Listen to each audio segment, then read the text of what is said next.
Okay, so the Rockies beat the Marlins to remain 4.5 games back of the Fathers in the NL wildcard race. Billingsley, ERA less than 3 in day games.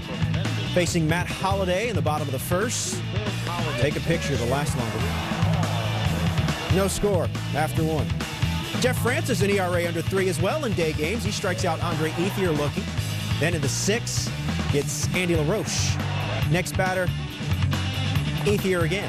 Francis struck out a career-high 10, most by a Rocky pitcher since the Diesel, Jason Jennings, in 2003. Rockies up 1-0, Troy Tulowitzki. Fly ball to right, Matt Kemp is the gangster of glove. But, despite the catch, Corey Sullivan advances to third. 2 batters later, Todd Helton against a new pitcher, Mark Hendrickson.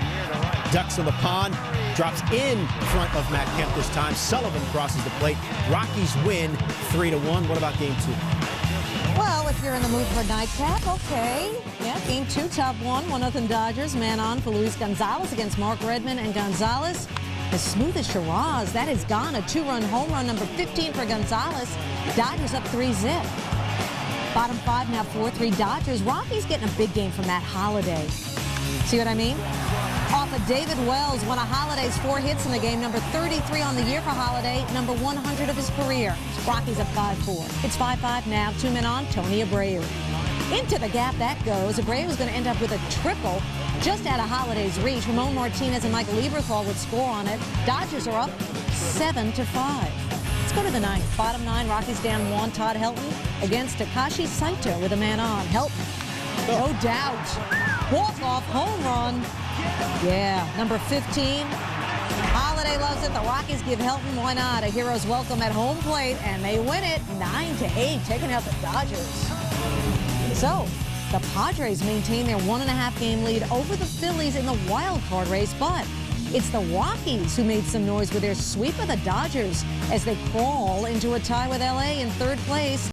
Dodgers-Rockies tied for 3rd in the NL West and the wild card. Maybe too far to get into each of those races. Matt Holliday smoking 7 homers last 9 games. Add 1 to it, please. Thank you. 34th of the year. That's out onto Duck Street, and we are tied at 1.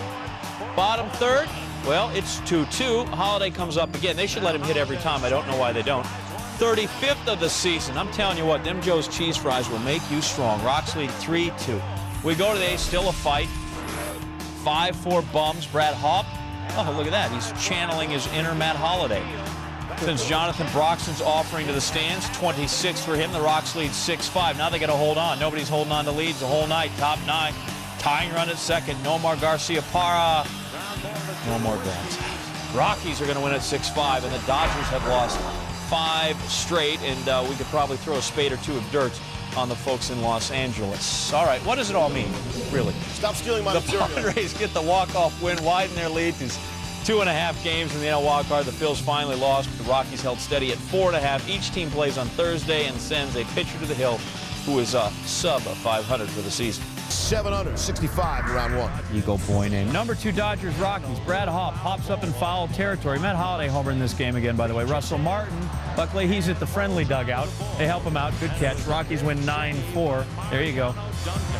All right, Rockies and the Padres. Jake Peavy and wildcard leading San Diego, putting their season-high 7-game win streak on the line. Lots of pressure. Remember, the Phillies won, and we showed you that earlier. Top 1, Peavy gets Troy Tulowitzki. Next batter, Matt Holliday takes a seat. Top 2, Garrett Atkins gets rung up. Peavy dialed in. Top 7, Rockies get something together. Todd Helton singles to left. Holliday advancing to 2nd on the play. 2 batters later, we've got runners on the corners for Brad Hawpe. And Hawpe singles to right. Holliday scores. Colorado strikes first, up 1-0. Bottom 7, that's the count with a runner on 2nd. Brian Fuentes on the bump. Pinch hitter Morgan Ensberg at the dish, and Ensberg goes down swinging to end the inning. Rockies out of the jam. Sir Franklin Morales liking what he sees. Bottom 9, Manny Corpus into close. First pitch, Adrian Gonzalez. Obvious rapport between bat and ball, his 27th of the season, and we're tied at a run apiece. Padres heading into their 19th extra innings games this season. Rockies and ML Best 20th. Top 12, Doug Broquel gets Ian Stewart to go down swinging for out number 2. Next batter, Ryan Spielsborgs. Grounded to 2nd. Oscar Robles knocks it down, quickly throws home. Hawpe caught in a rundown between 3rd and home. He's tagged out to end the inning. Oh, what a disaster on the base paths. Padres get out of a jam. Bottom 12 with a runner on second and third. Brian Giles robbed by Troy Tulowitzki. We stay tied. Top 14. Hop steps in, thinking redemption. Yeah, redeem this. Off Joe Thatcher. His 27th of the season. Rockies clinched their first winning season since 2000 with their 6th straight victory. So the Rockies get a huge win to move 3.5 behind the Padres in the wild card race. Matt Holliday is out with a strained left oblique. Top 3 Rockies up 1-0 with 2 on and nobody out. Todd Helton, a shot to center. Mike Cameron, gorgeous grab. Saves at least 1 run on the play. It's worth another look. Cameron getting it done. The next batter is Brad Hawk. And he singles to right center. Troy Tulowitzki scores. Hops with his 2nd RBI on the night. Rockies up 3-0. Top 8 Colorado up 4-2. They're on the corners for pinch hitter Joe Koshensky. Fly ball to center. Cameron won't get that one. Charged with his 5th error of the season, and the Rockies win 6-2. So it is down to 3 teams in the NL West, and Arizona is in the driver's seat. The Padres trying to stay close in the NL West. We're in the 5th. Padres down 5-1. Jeff Francis to Bradley. That's just another example of the man holding us down. Bradley looking frustrated. This would be a factor. Top of 7, still 5-1 Rocks. Garrett Atkins at the plate. Nobody on. He goes to the vacancy in left center. Mike Cameron after it. So is Bradley, both after it. They collide. Chula, balls in the corner. Inside the park, home run. Atkins catching his breath. Another look. Bradley actually stepped on Mike Cameron's hand. They're both running the ball. Cameron left the game, a bruised right thumb also. Rockies lead it 6-1. So now here's Bradley in the home plate ump. Brian Runge discussing the last at bat. The first base ump, Mike Winters, had told Runge that Bradley has thrown his bat toward him after the called 3rd strike. Up the middle, base hit. Should be no controversy here, but instead, Bradley and the first base ump, Mike Winters, are getting into it. They're not talking about the insulation value of various materials. In fact, they're still talking, leading off, looking back to the ump. Now he calls time to discuss this further. Comes right up in his face, but you notice he's not touching him. He's not doing anything but trying to get into a deeper discussion. He's tossed from the game, and now he's getting help from his coaches. Bobby Meacham tries to restrain him. Then Buck Black, the manager, actually pulls him down. You look again as we spot Cheddar Black trying to restrain Bradley.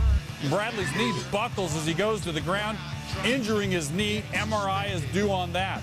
Bradley gets in some more words as he's helped off the field. Later in the inning, Adrian Gonzalez is coming to bat. And Gonzalez tries to check his swing, but Hunter Wendelstedt calls it a strike from 3rd base. Black disagrees. He too gets tossed.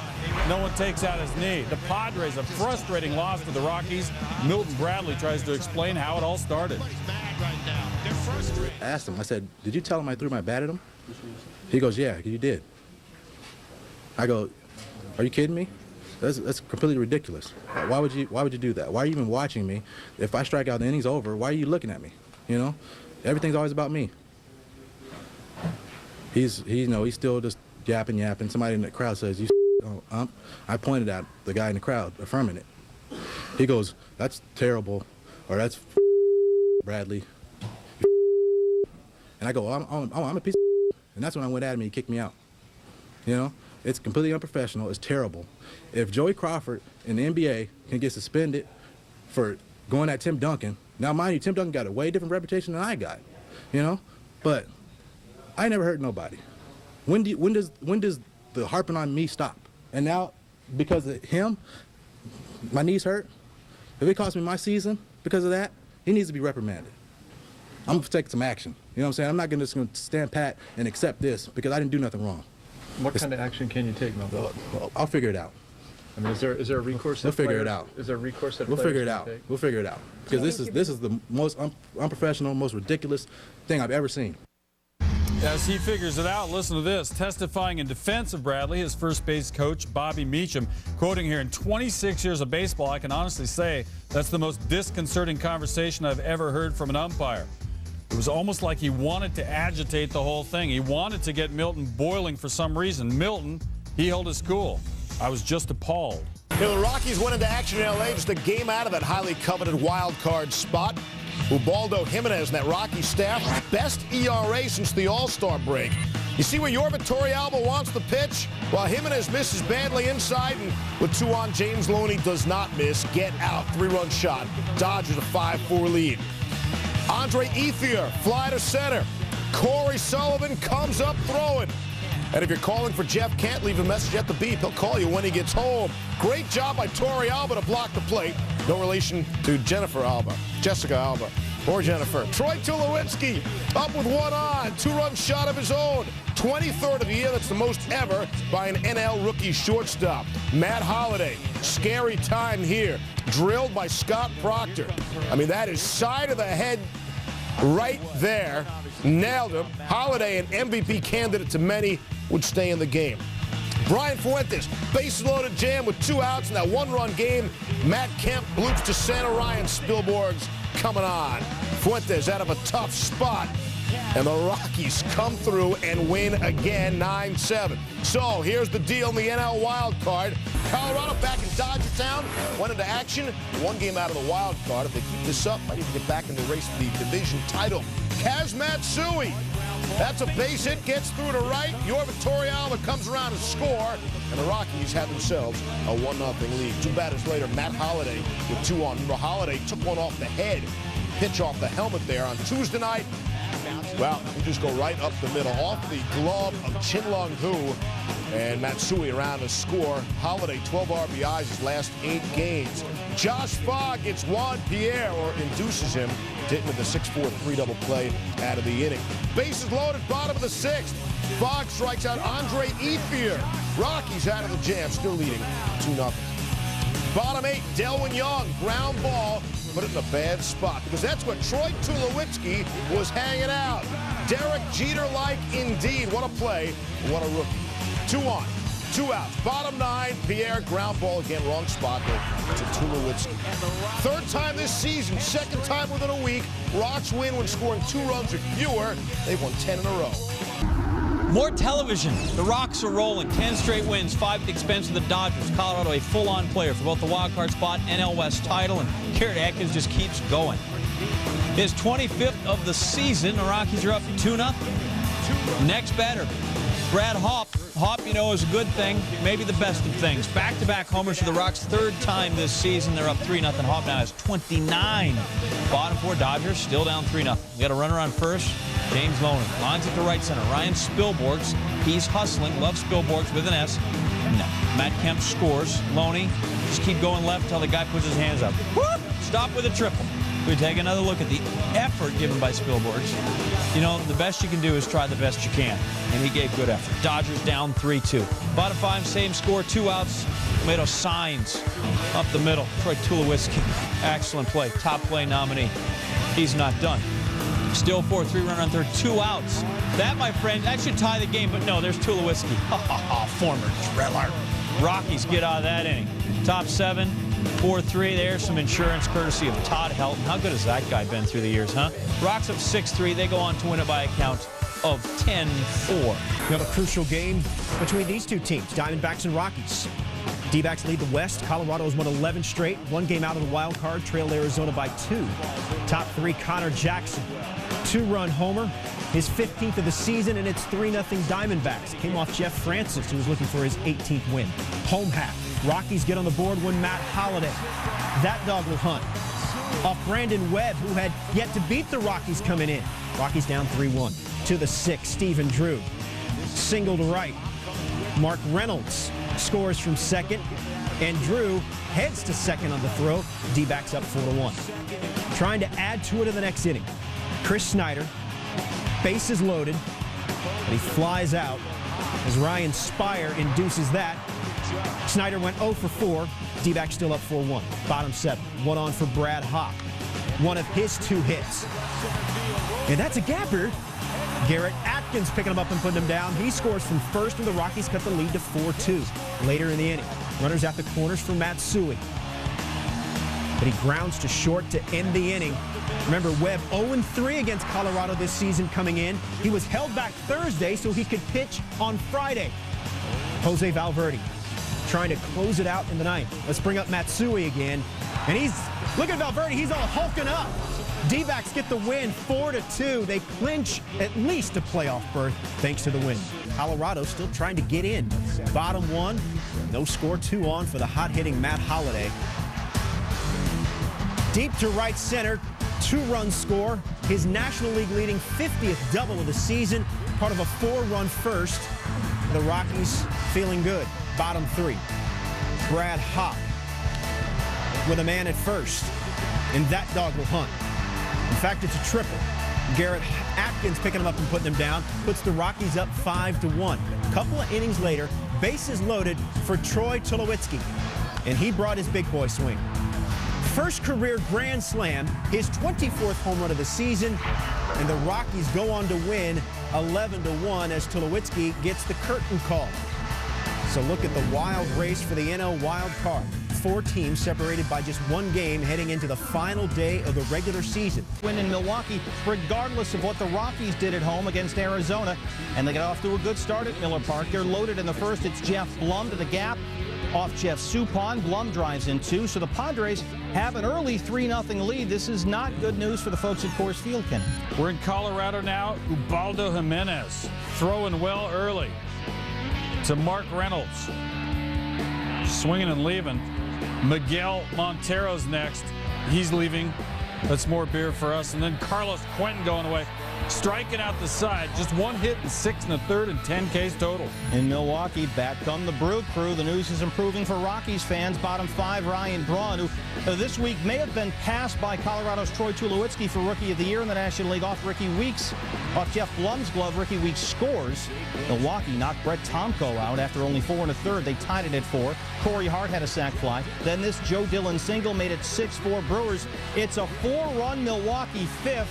And now the door is wide open for the Rockies. And it's open for the fans there to look at the scoreboard. All the games are noted. Brewers' 6-4 lead is posted.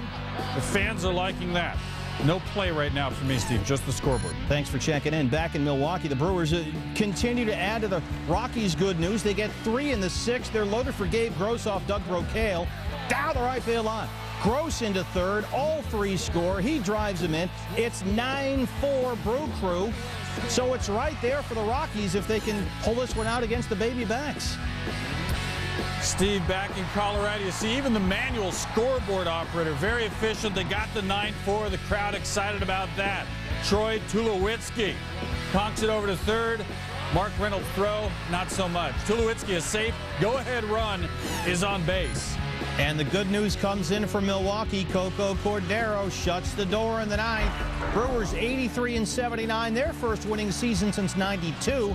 So the Padres lose, and now the Rockies can force a 1-game playoff with the win. You'd think they would post this at Coors Field or something. Indeed, news travels fast, and in this case, the fans like what they know about the father's loss. Meanwhile, Rockies have 2 on, nobody out. Bill Murphy in. Garrett Atkins, he singles to left center. Tulowitzki come to score. It's 2-1 Rocks. Next batter. Catching on. Yeah, Brett Hop. Holiday and Todd Helton both come and score. It's 4-1 Rockies as it goes into the corner. And it's going well in Colorado. Top of 9. Manny Corpus clinging to the 4-3 lead. Stephen Drew grounds right back. Rockies win, forcing a 1-game playoff for the NL wild card. That is Monday against San Diego. Yeah, it's the first 1-game playoff since the Mets beat the Reds for the '99 NL wild card. Bud Black held likely Cy Young winner Jake Peavy back Sunday just in case he needed a Monday. Well, he does. Peavy 10-1, 2.20 in his last 13 starts. Rocks a 10-8 edge in the first 18 games of the series this season. Matters not. Top 3rd, Colorado after a 3-zip lead. That's gone when Adrian Gonzalez is a grand slam. 30-homer, 100 RBI guy this season. Padres take a 4-3 lead, and Jake Peavy's like, thanks for erasing that early deficit. We go bottom 5. Rockies now trail 5-4. Matt Holliday at the plate. How's your MVP candidate? Base knock there. Troy Tulowitzki hustling home. We're tied at 5 and Holiday. More from you coming. Bottom 7, 6'5". Garrett Atkins at the plate. Atkins drives the ball deep to left center. Pierce, this one's gone. Bounces back onto the field of play. Atkins stops at second, trying to figure out what's going on. Holiday, I've hit home runs in this park. That's definitely the home run. We look, it goes over the yellow line and then bounces off something there in the wheelchair section, comes back on the field. May have hit the padding. Then Hurdle argues, umps discuss, remains a double, not a home run. After intentional walks to Brad Hopp, Peavy taken out of the game. He fell, strikes out Torrialba, who had homered in the second, so the inning's over. We go to the 8th. Still a tight game. Colorado up 1.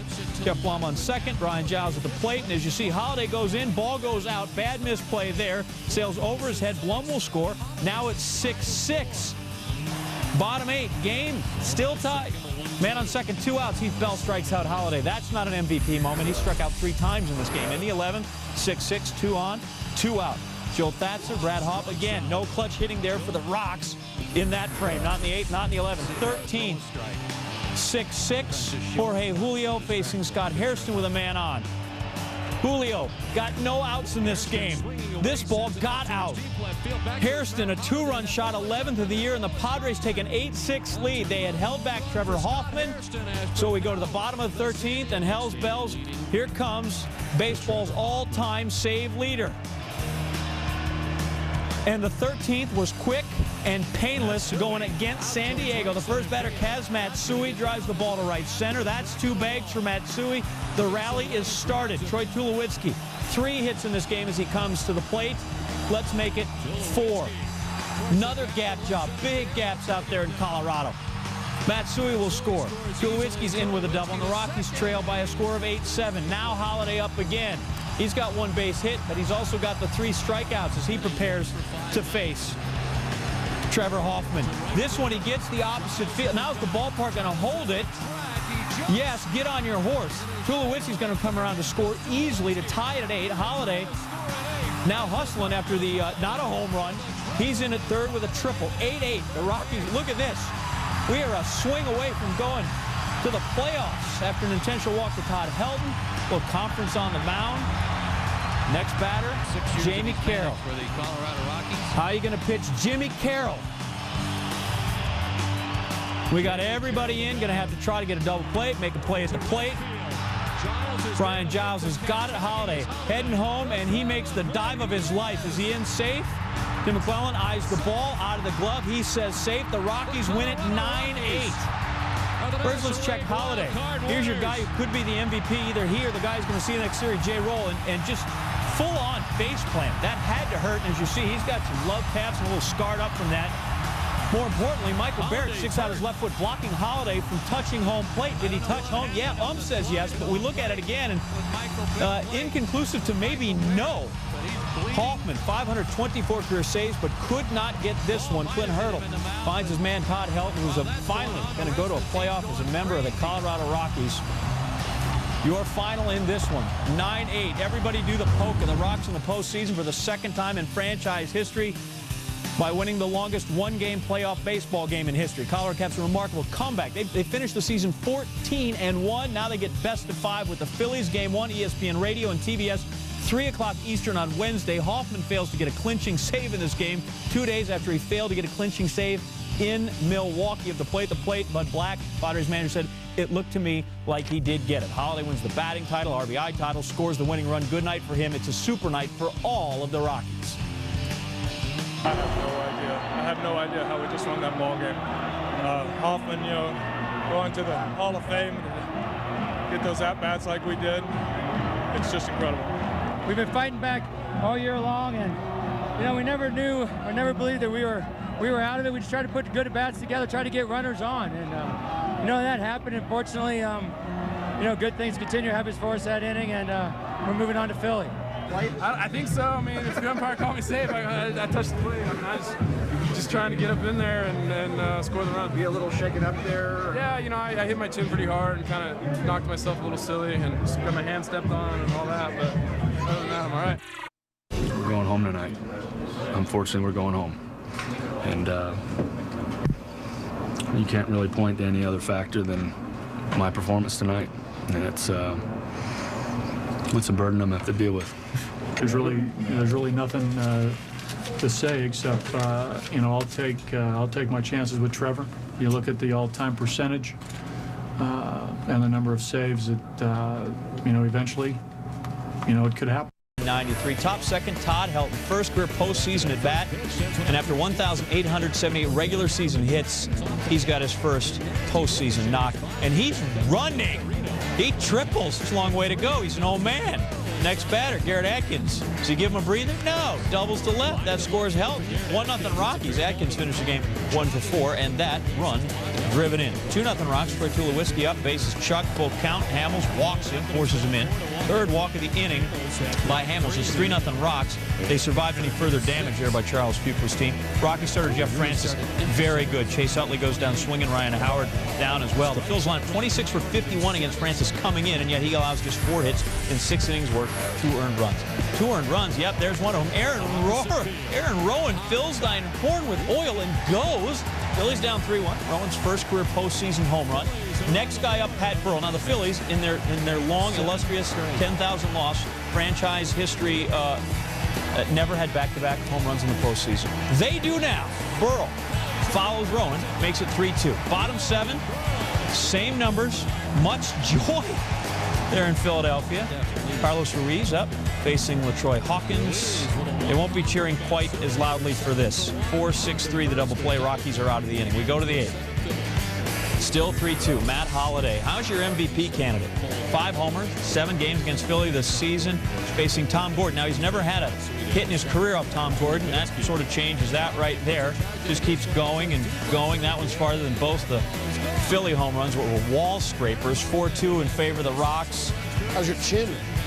Better right there, I think. It's going to hurt the playoff beard, I imagine. No, bottom 8, Chase Utley. Man on. Brian Fuentes strikes him out. Utley 0 for 4, 4 Ks. Rockies going to win 4-2. By the way, the only other Philly with an 0 for 4 and 4 Ks, John Kruk, but he eventually found work. Never heard of him. Rocks win a 1-game playoff to get in, win game 1 to take the series lead. Just their second postseason win in franchise history. The Phils lose their first postseason game since 1993. They lost the last game they played. That was the World Series. This one not as bad. They get to play again Thursday. ESPN Radio, TBS for the television. First pitch 3:07 Eastern.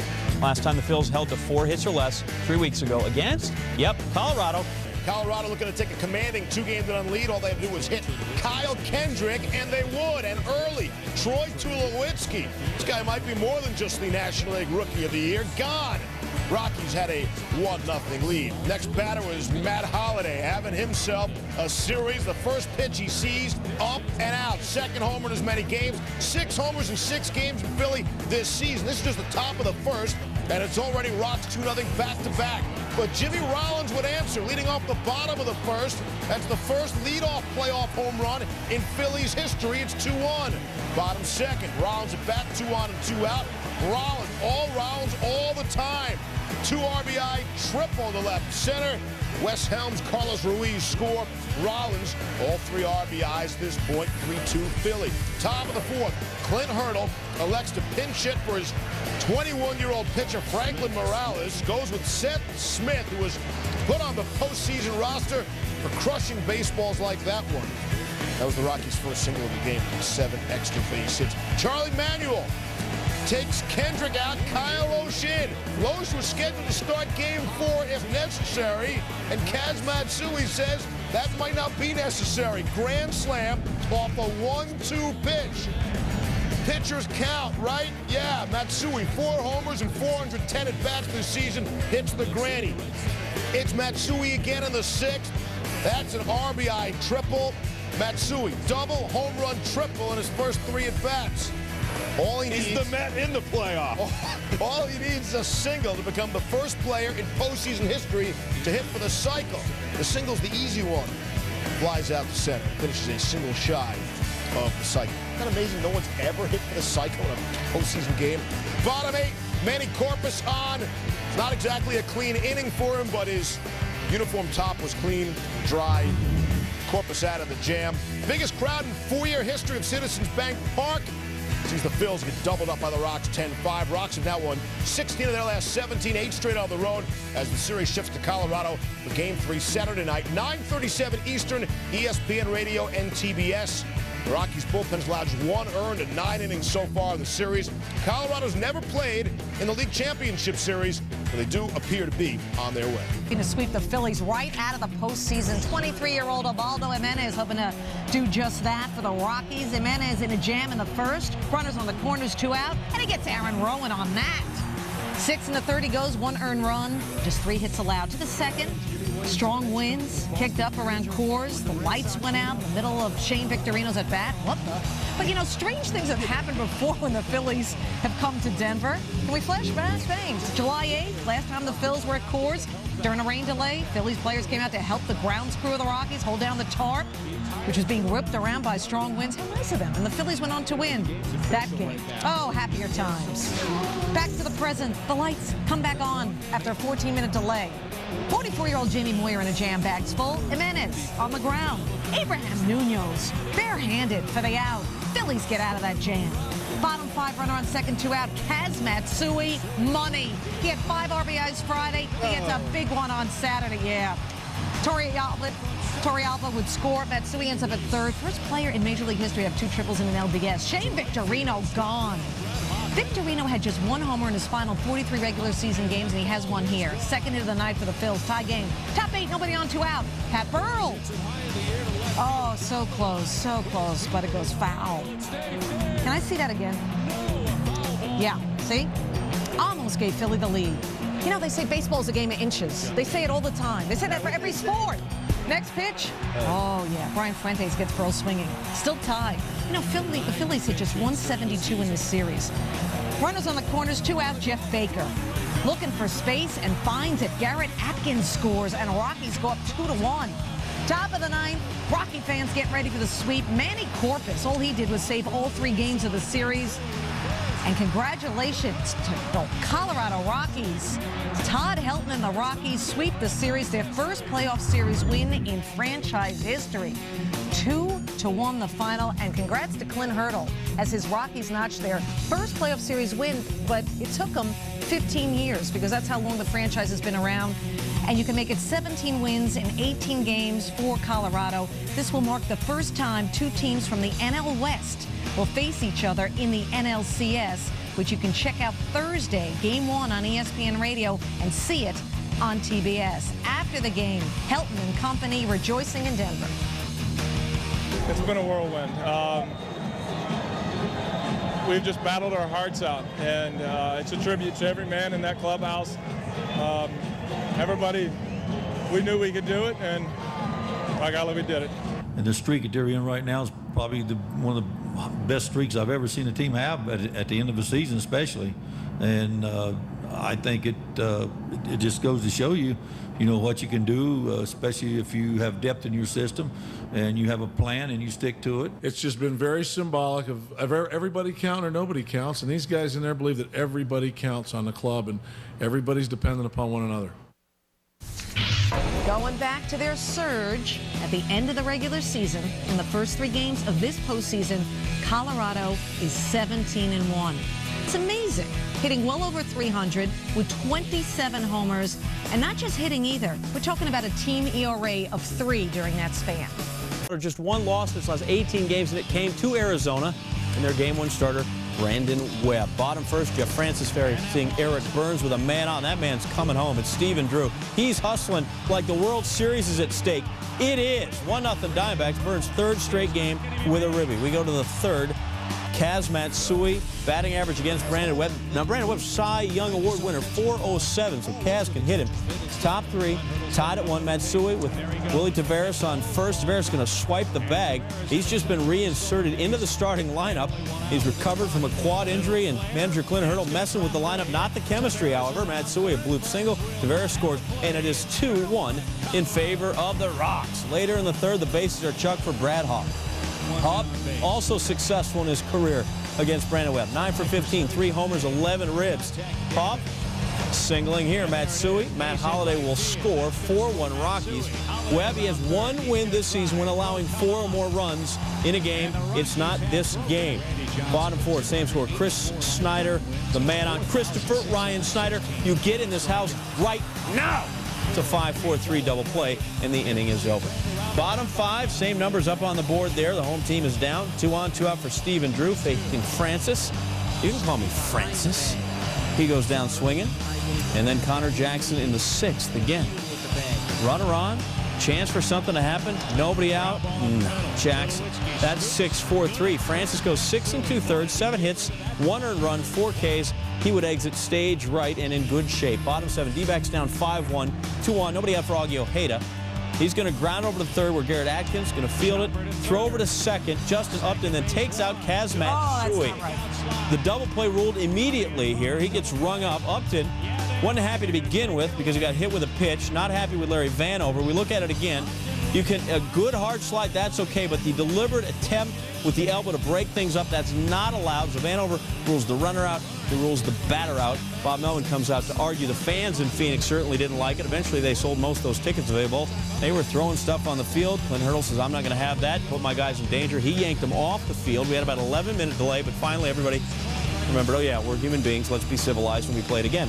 When the inning resumed, D-backs load him up again for Stephen Drew, but he's just 3 for 16 with the bases chucked during the regular season, and he flies out here. That threat is over. The last 6 outs, fairly uneventful, and the Rockies win at 5-1, take a 1-zip series lead. Francis continues to shine at Chase Field, 4-0 in the regular season, now a postseason win as well. The bullpen backs him with scoreless relief. Rockies reliever just 2 runs allowed in 14 postseason innings. Webb, no luck with Colorado at all. This is the 6th time in 7 starts he has allowed 4 or more runs to Rockies hitters. Game 2, Friday, same diamond, ESPN Radio, and on TBS, 10:18 Eastern Time. Bob Melvin on the controversial call at second base. Play at second, I felt like, he could get the base. Obviously, I didn't agree going out there, but I think he was in a position where he could touch the base. That's what I'm supposed to do on that play. There's obviously a threat for a double play, so I'm supposed to go in and break it up. I was popping up, and when I'm popping up, obviously my arms come up with my body. I didn't think I did anything wrong. I was playing the game of baseball. That's it. Well, the interference call, I thought it looked like a good aggressive slide going in, and I thought he went out of his way to make contact. Pulling my team off the field, we get tired of getting water bottles thrown on the field. That's all. It's not so much. It's just there comes a point in time when you need to make a point that, enough's enough. It is Arizona trying to get on the board against Colorado. Arizona 11-2 during the regular season sporting black tops, so they went black. Rockies had won 7 straight wearing black. They had to go gray. Top 2 were scoreless. Over at Torrealba with runners on the corners. Single over the first base bag. Todd Helton scores 1-0 Colorado. Bottom 2 after giving up a leadoff double to Tony Clark. Rocky starter Ubaldo Jimenez. Oh, check it out, 100 miles an hour. Mark Reynolds goes down swinging. Next batter, Jeff Salazar. Can only look at the 99-mile-an-hour heat. 2 batters later, Augie Ojeda steps in and goes down swinging. 99 miles an hour on the gun. Jimenez strikes out the side, inning over. Bottom 3, Diamondbacks still down 1-0. Doug Davis leading off. The pitcher over the head of Willie Taveras, who was playing shallow in center. Davis chugging with a double. His first double since August 19th of 2005, and Levon Hernandez is entertained. Next batter, Chris Young. Singles past a diving Hazmat Sui into center. Davis will score, and we're tied at a run apiece. Bottom 4, that's the count when Ojeda steps in with 2 on and 2 out. And Jimenez gets him swinging. Inning over. Arizona 0 for 27 on 0-2 counts against Jimenez in the regular season. Bottom 5, D-backs down 2-1. Reynolds down 0-2 with the bags full. And he strikes out on a check swing. Jimenez, 5 innings, 5 hits, 1 earned, 6 strikeouts. Bottom 7 with 1 on, 2 out. Tony Clark gives it a ride to right center. Taveras, great grab. LaTroy Hawkins celebrating. And here's why it's worth another look. Taveras, tremendous. Rockies 78-1 this season when leading after 8. That includes postseason play. Bottom 9 with 1 out. Diamondbacks still down 2-1. Chris Young against Manny Corpus. Corpus hits Young on the 1-2 pitch. Next batter, Stephen Drew. Little single up the middle. Young advances to third. Your next batter is that wacky Eric Burns. A grounded a second. Matsui flips to Troy Tulowitzki, but Tulowitzki's pulled off the bag. Everybody's safe. Young scores to tie things at 2. Drew thinks he's out, starts jogging off the field, and he's tagged out. Oops. Could have added more in the inning, but they don't. Check it out again. Drew bewildered. We go to extras, tied at 2. We're in the 11th inning. And there goes Drew. Yeah, you know, he kind of looks like his brother there. In the 11th inning, Diamondbacks bullpen scoreless. That's no earned in 17 innings pitched this postseason. Top 11, bases loaded for Taveras, facing Jose Valverde. And Valverde walks him on 4 pitches. A season-high 42 pitches for Valverde. Rockies take a 3-2 lead, and Ryan Spire makes it stand up as the Rockies will take a commanding 2-0 series lead back to Coors Field for Game 3 Sunday. Your final count 3-2 in 11 at Chase Field. Game 3, Dan Shulman and Dave Campbell will have the call on ESPN Radio starting at 8 p.m. Eastern. First pitch on TBS at 8:37. So Colorado up 2-0 on the strength of tremendous pitching effort of Jimenez. Team had come back from down 0-3 in a series. Diamondbacks trying to avoid that predicament on a rainy night in Colorado. Arizona's Eric Burns looking back at the first 2 games of the series. I think we're a good team. I also don't think the Rockies have outplayed us, because they haven't. Not even close. They've had a little luck go their way. The ball has bounced in their direction. Self-fulfilling prophecy here in the first. Burns lines it hard.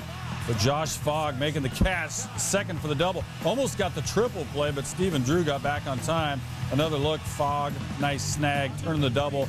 Rockies fans all over Burns on that quote. Matt Holliday, 1 for 8 in this series, 4 Ks, but gets a big play to meet. Even with derogatory credit, you can own a brand new car. Rockies take an early 1-0 lead.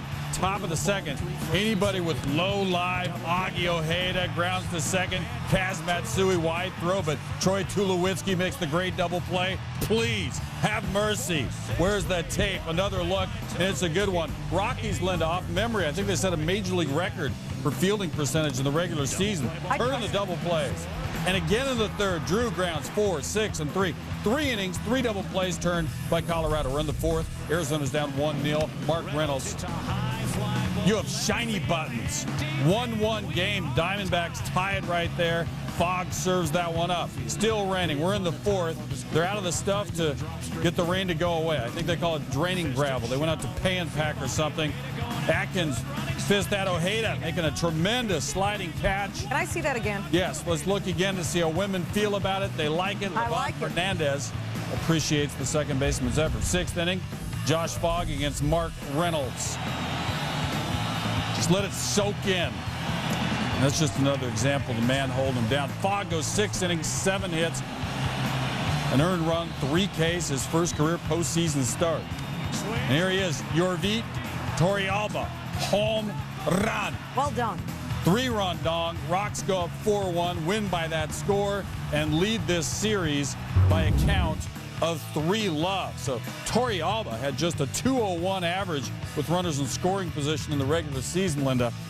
Second lowest such average in the National League. Sunday, he came through big. Monday, he and the Rocks can finish this off. By the way, that game Monday, 10 Eastern, Dan Shulman and Dave Soup Campbell on ESPN Radio. The television is TBS. Time now to hear from Todd Helton.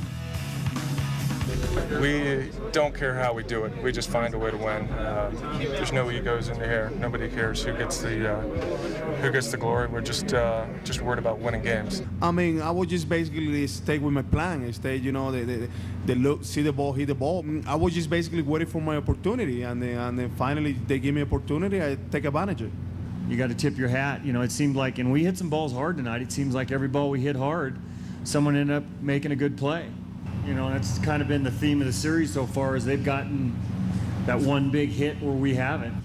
The pitching feeds the defense feeds the pitching. It works hand in hand. And when you can take the sting out of them early like that, 3 opportunities early, we were able to turn back. I think it helped their momentum, helped their confidence a little bit going in, moving forward. Game for the NLCS, Rockies Diamondbacks end game of the NLCS. We got Brooms already. We got Franklin Morales on the bump for the Rocks. Top third, Michael Owings grounds to short. Troy Tulowitzki, nice try, not going to get him. Owings in the lineup. I'm guessing as much for as bad as his arm. He was the Diamondback starter. Look at Tulowitzki, though, get up on Chris Young. Tries to double off Owings, not having there. Tulowitzki, though, as you know, you're at Coors Field, right? It's all about the hops. And he makes a nice one there. Later in the inning, Connor Jackson lines it to center. Owings coming hard.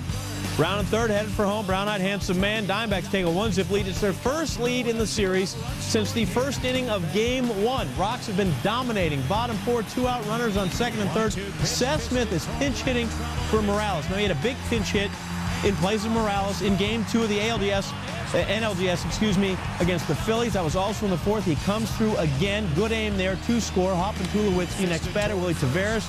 Grounds to first, and Connor Jackson. That is just a big, fat error at a bad time. Smith to third. The Rocks inning is still alive. Next batter, Kaz Matsui to center. Smith's going to score, and the Rockies now up 3-1. They have 3 in the frame. That one, my friends, is unearned. Next guy up, Matt Holliday. In the last 21 games, that's all during the big streak here for the Rockies. 376, 8 homers, 21 RBI, and, well, how about another one here? He flat Duck Street ones off Owings. Rockies open up a 6-1 lead. 6 in the fourth. Holliday, the curtain call, and now, usually, you know, you don't start counting outs until you got like 9 left. No, the folks in Denver, Broncos are going bad. We are counting outs. Why is Clint Hurdle going to pinch in early? His bullpen, 2.07 ERA during the streak, so he just turns it over to the relievers and relax. Stephen Drew to Brad Hawk. Easy enough. Defense helping out. Rocks defense good throughout the series, throughout the playoffs, throughout the regular season. Hard to defense that. In the eighth, Chris Schneider off Brian Fuentes, a 3-run shot, and now it's 6-4. Look at it. Oh, plenty of room. If it's fair, it's gone. It's gone. 6-4. Later in the inning, Matty Corpus tying her at the plate gets Tony Clark. He goes down swinging. So the Rocks are out of the jam. Now they're 3 outs away. We give them the first 2 in the ninth, and it's up to Eric Burns to extend the game. Half swinging. Tulowitzki gets it. Helton on the other end of it. And just like that, the Rockies are winners of the NLCS, and they are headed to the World Series. We take another look at Helton. Mr. Rocky, so many regular season games. Gets himself into the postseason. Burnsy there, you see on the ground, certainly dejected, but the Rockies have themselves the NL pennant, a remarkable run of 21 wins in 22 games. Clint Hurdles, you know, he's a good manager, but sometimes you just, you know, turn him loose and enjoy the ride. Matt Holliday is your MVP for the series. 4 of 7, 2 homers, 4 ribs in the last 2 NLCS games. Let's not limit him to the NLCS MVP, perhaps looking at a regular season MVP as well. And now the World Series is coming to Mile High and thin air in the big outfield of Coors Field. When that next game is, eventually, and we'll get to that. First, though, Kyle Ravitch and the Baseball Tonight crew discuss the National League champs. Where Josh Beckett, who has been brilliant in 3 postseason starts, could he bring it to the World Series as he did as a Marlin in 03? Well, you tell me, as Willie Taveras looks at a fastball, Kaz Matsui with a whiff. Well, he went out there. First 14 pitches of the game were all fastballs. Let's see what they like after the layoff. So he struck out the side on 15 pitches. Matt Holliday swinging and missing, and then Dustin Pedroia certainly did not. Off youngster Jeff Francis, who hasn't pitched for 12 days. Wow. And it doesn't matter who you are. I don't care if you're Christy Mathewson. It's going to be trouble. It is a home run. And Beckett says, way to go, you got me some runs. The little big man. Manny Ramirez to left field. Youkilis scores on the play. That makes it 2-0. Red Sox rolling. RBI machine. J.D. Drew, hero late in the Cleveland series. Ramirez coming around to score. Varitek held at third. An RBI double for Drew, and the Red Sox lead it 3-0. That was the first of a parade of 2-out RBIs for the Red Sox. Troy Tulowitzki off the wall and left. Garrett Atkins comes around to score. Tulowitzki with a double. Here come the Rockies at 3-1. Maybe not. Bottom of the second. David Ortiz. Boy, he's just a hitting machine, isn't he, Bake? And he uses the whole field. That's what I like about Big Pop. There's no one way to pitch it. And Youkilis, who was on his horse all night long, motors home, and the Red Sox lead at 4-1. The dugout fired up. A Now, big run, too, in that second inning. After the Rockies scored to make it 3-1, jump back on them and get that run. by the way, that was a 2-out run again. Nice breaking ball right there. And then Brad at the hop, who had the he had a rough night. the golden sombrero in there. Rough start. 7 Ks on the night. Bob Apodaca comes out to pitch to the young Canadian Jeff Francis with the bases loaded against Veritek, and it's down the line. It's a fair ball. Ground rule double, 2-run score. Again, 2 out, and it's a 6-1 lead. All with 2 outs, guys. After an intentional walk, too. The thing about these guys is 2 outs means nothing. 2 outs is just like no outs because, man, next thing you know, 2 outs, nobody's on base, bang, bang, bang, bang, bang, 4 runs. Now Franklin Morales pitching in the 5th, but boy, do the Red Sox bat around. Ortiz scores Youkilis, makes it 8-1. Then Ramirez over Tulowitzki. Ortiz scores to make it 9-1. And then Ryan Spire on to pitch with the bases loaded. Walks Julio Lugo. Another run scores. Mike Lowell scores. You get the picture that Mama said there would be days like this? It's 11-1. No, excuse me, it's 12-1. Yeah. Ellsbury walks. Veritek time fighting that strike zone, Chris. Excuse me, it's 13-1. Pedroia walks. Drew scores. A Game 1 record in the World Series, 13 runs, Boston. Now, 7th inning, which will be Beckett's final. Well, Hop is not Danny and the Juniors at the Hop. 4 strikeouts, 9 for Beckett on the evening. I haven't heard that song in a long time. Yes, well, they still play it every now and then. And on this one, the Red Sox sliced, diced the obviously rusty Rockies. Josh Beckett, 4 outstanding postseason performances. The heart of the Red Sox order was just too good, too often on base. 10 of the first 12 times they were up. Youkilis, Ortiz, and Ramirez. When all was said and done, emphatic and then some. Game 1 to the Red Sox by the count of 13-1. We just jumped on top early, and I think that was the biggest thing for us, to score runs early and often. And to get a huge lead for Josh is always a little more comforting. And this whole team, from 1 through 9, and playing defense and pitching, did an unbelievable job tonight. I think you saw real good Beckett, and you saw our inability to shut down innings. I think they scored all but, 2 runs with 2 outs. So, I'm not. You can ask me all series long about the 8-day layoff. I'm not going to be able to give you an answer on that. We're a no-excuse ball club. Always have been. We're going to be. So, we got outplayed tonight. Well, I don't think there's any surprise in the determination. And they were on a pretty good roll, too. But sometimes the lopsided score can happen sometimes. You get into a bullpen, things don't go right. It's happened to us against Cleveland. But we did a good job tonight. Now, after I'm done with you guys, we'll put it behind us and move on to tomorrow.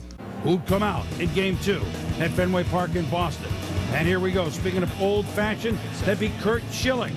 40 years young. He'll be 41 next month. 10-2 career postseason. Willie Taveras running on the pitch.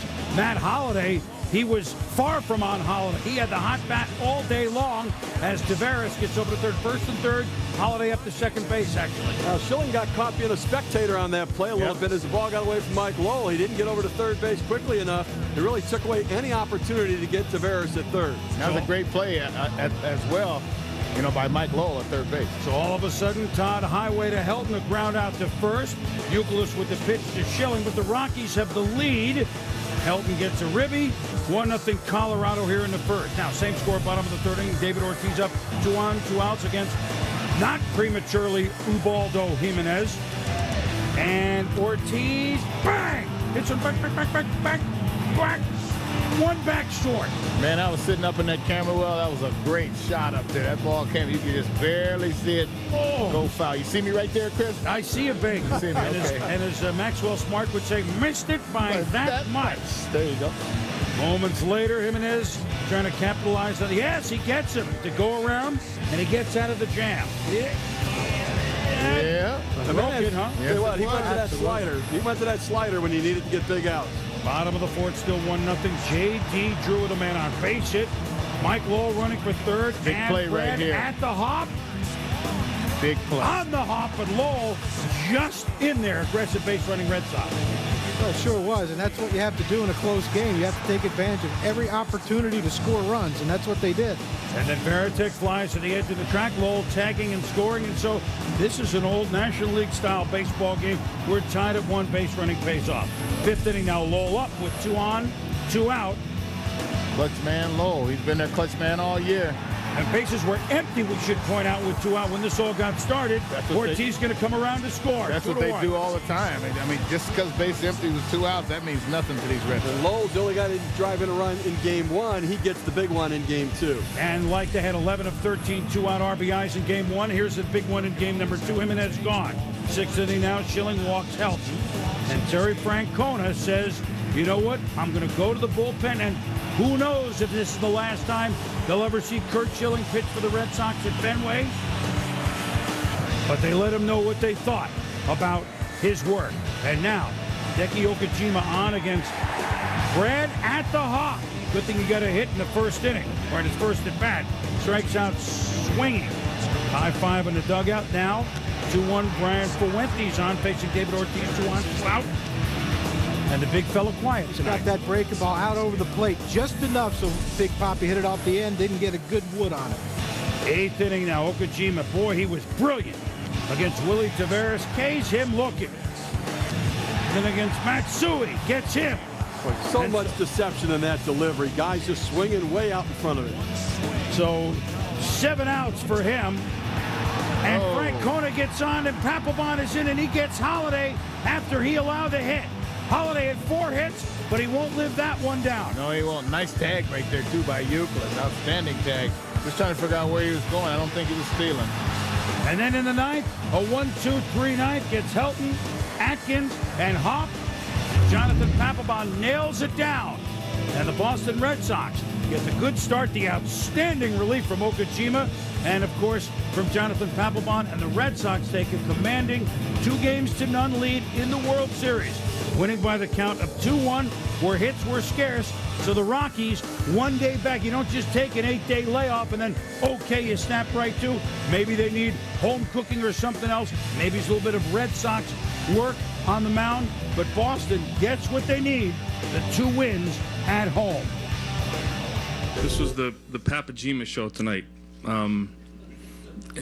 That was just phenomenal to watch. A 2-1 game in the 5th. It ends up 2-1 with both of these offenses. That is a testament to how incredibly efficient and dominating these bullpens were tonight. Okajima was perfect, just absolutely perfect every single pitch, and that's a hell of a lineup to go through that those. And then Pap comes in, and you know his stuff is just much like Josh. His stuff is a little bit better now than it was all year, and that's saying a lot. If Okie doesn't throw as many strikes as he did, he wouldn't have been able to stay out there for as long as he did, but he was so good. His command was spectacular, and that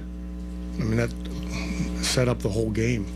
We haven't helped ourselves when we've been able to. We've made enough mistakes that have cost us a little bit and put ourselves in a hole here. Down 2 games. We had to go back home. We've been down to 1 strike. So, you know, we got a tough challenge ahead of us. Well, in game 1, it was the Rocky Horror pitching show, but really, if you look at the World Series overall, Rocky Horror batting show. Almost impossible to keep up 21 out of 22 pace, but if you add up the hits, 11 hits, 2 runs, batting average 180. Holiday had 4 of the 5 hits in game number 2, and so all of a sudden, Colorado looking for answers where they didn't think they'd had to look for answers at the bat rack. The Red Sox certainly knew that when they took the field. Game 3 here. Rockies fans were all fired up. The white towel, well, it served a different purpose by the time this one was over. Terry Francona's never lost a World Series game. He's 6-0. Clint Hurdle tried to shake things up with his lineup. Terry Francona moves his lineup around. Ortiz still in the middle of it. An RBI double scores Jacoby Ellsbury. Boston's up by a score of 1-0. Mike Lowell delivers. He's hitting .364. An intentional walk to Manny Ramirez backfires. Pedroia and Ortiz are in. Boston 3. Colorado nothing. Daisuke Matsuzaka 0 for 5 this year. But last year in Japan, he was 3 for 9. He takes the first pitch he sees and plates 2. Daisuke looked like he did a little peeking back there to see maybe when they were setting up. Now they moved late. They moved late on it, so he might not have seen it, but He peaked. First hit in the RBI in the major leagues. The Sox batted around. Ellsbury for the second time up in the third inning. An RBI single. The outfielders for the Rockies came close on a couple and came up empty both times. 6-0, 11 men at the plate. Josh Fogg, their hero, their slayer, was out after 2 2/3. Matsuzaki in the sixth looked so good until this inning. He walked Atkins on 4 pitches, second consecutive walk. Francona's out. Doesn't want anything to get away. No chance. Javi Lopez comes in. Hop. And then they started hitting the ball. Yeah, they're glad to get him out of there. Now, those base on balls can come back to haunt you, especially in Colorado. Down 6-1 for your Victorialba. Garrett Atkins is going to score. Dice K out. Seeing eye singles. 6-2. Lopez out. Mike Timlin in, facing Ryan Spilborghs. Hit this ball hard. This is where they escaped right here. Ellsbury, 414 feet and probably 6 inches away, makes the catch. 415's a home run. Timlin gets out of the second inning. Jeff Baker hit it hard too. And if it weren't for Julio Lugo's defense, this may have been a different game. We'll go to the bottom of the 7th. Okajima's on to pitch against Matt Holliday.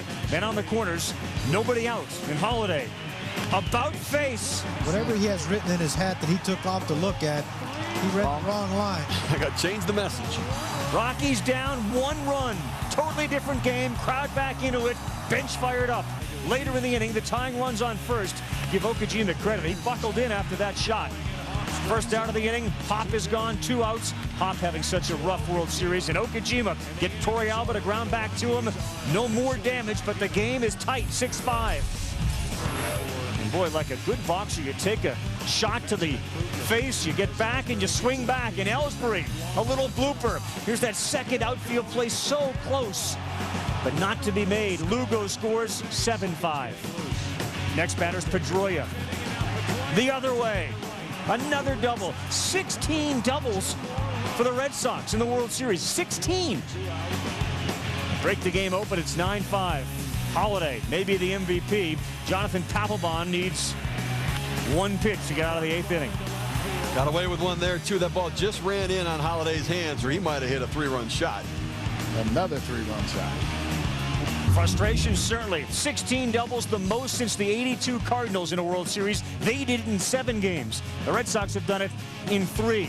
Nearly everybody had hits, but the key to the game was Ellsbury and Pedroia at the top. 7 hits combined. They become the first pair of rookies ever to have 3 or more hits. Ellsbury with 3 doubles and 2 RBIs. And Daisuke Matsuzaki becomes the first Japanese pitcher tested for start a World Series game and win a World Series game.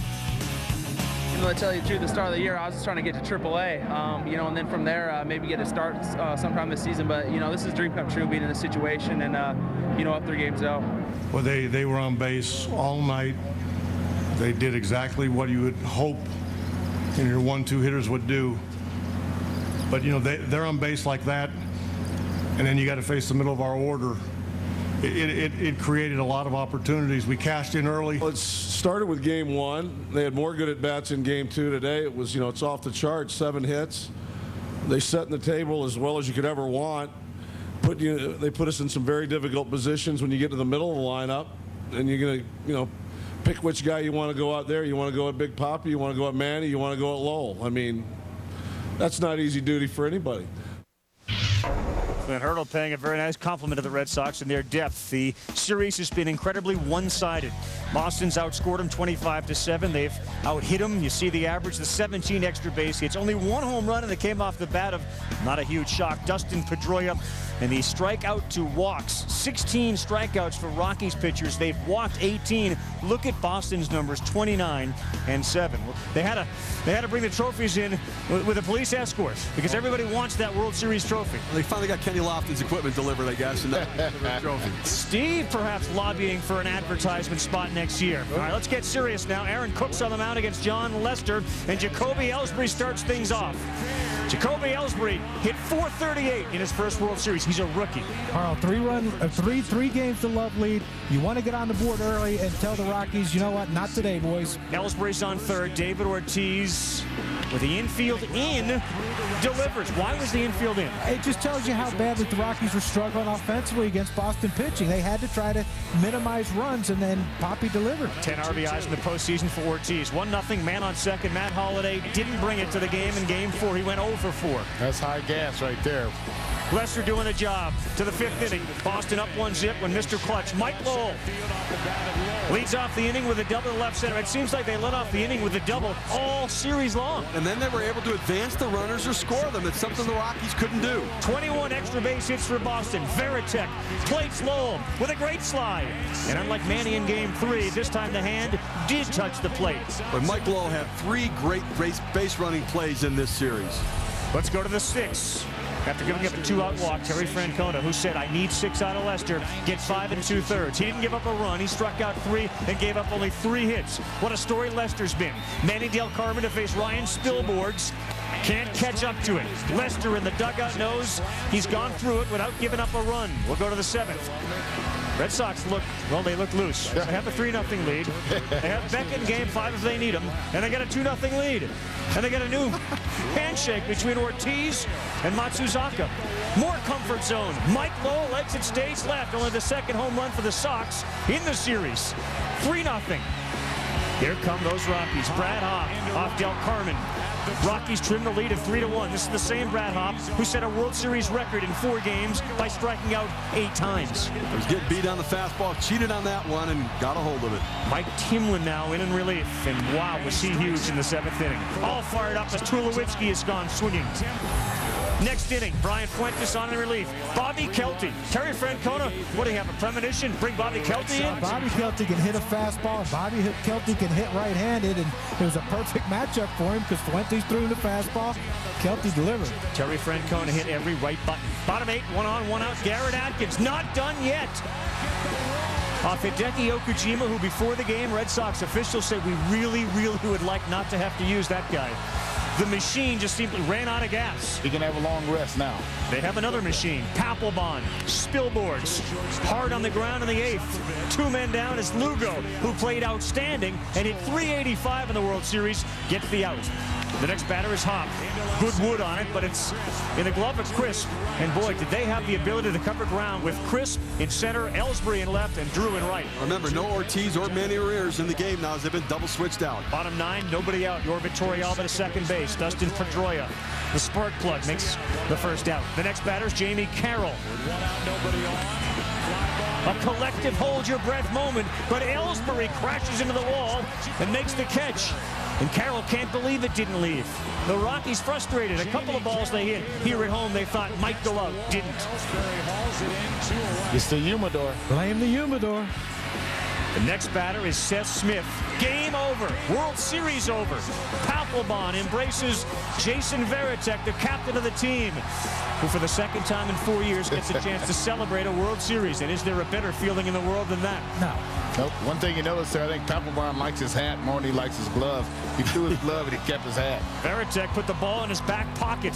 He kept that. Francona hasn't lost a World Series game. He's 8-0. Your World Series MVP's right there. The third baseman, Mike Lowell, who's a free agent, said after his heart belongs in Boston with these teammates and certainly the collective leadership you see getting the World Series trophy. Lowell stepped up on the stage to get the MVP hardware. He went 2 for 4 with a home run in this game and was simply the most clutch player throughout the season for the Boston Red Sox. Ortiz left the game after getting his hit in RBI. Bobby Kelty was huge. Certainly the emotional leader of this one was John Lester. All 4 Red Sox starters got victories. Luxury for Terry Francona. What happened in 04 we'll never forget. I won't ever forget.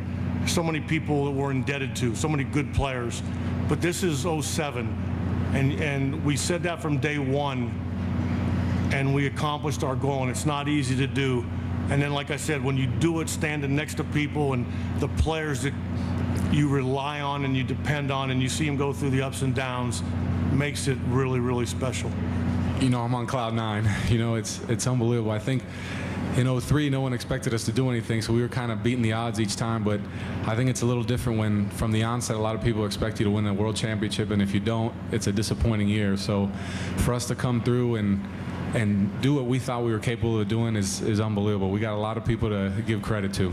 I feel great, man. I mean, it's a situation that when I first got here in 2003, it seems like it was the most impossible thing to get done, and a year later we got it done, and a couple of years later afterwards we walk in once again.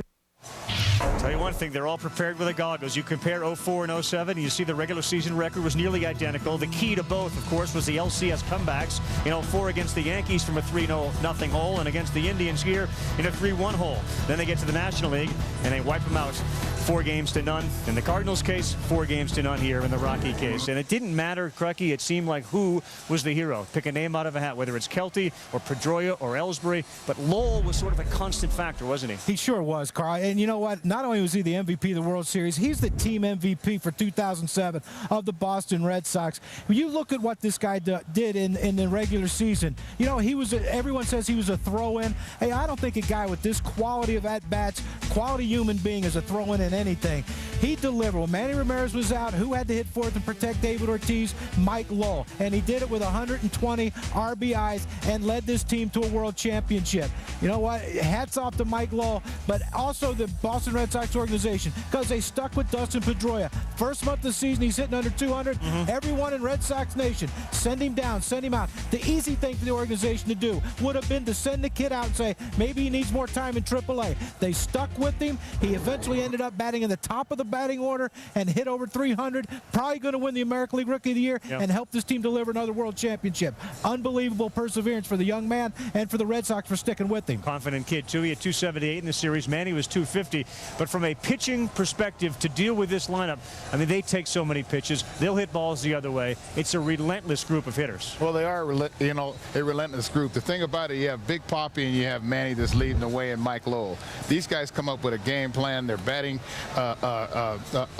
coach, Dave Magan, they come up with a game plan every day. These guys have an idea what they want to do. Here you see Dustin Pedroia. These guys will swing at the first pitch sometime. Then other times they'll get deep in the count. I mean, sometimes they're sitting on a breaking ball. Sometimes they're sitting on a fastball. And the thing about them is they can all hit in the clutch.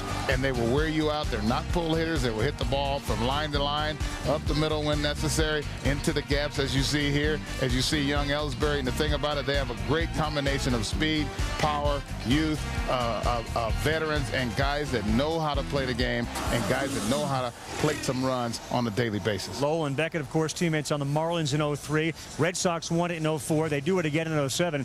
And the comparisons of the two teams, I'm not even sure that they're very similar in other than the fact that they won World Series titles. Well, you go back and look at the 2004 team, and it was a veteran team. I mean, these were guys that were older players that had been around for a while, and they were really matched up with the New York Yankees. Now you've seen the transition of an organization that's trying to win and develop at the major league level, and a credit to the organization. A lot of quality young players. A credit to the scouting department, to the player development staff, for all of the people behind the scenes. When you win a World Series, it's not just about the players at the major league level.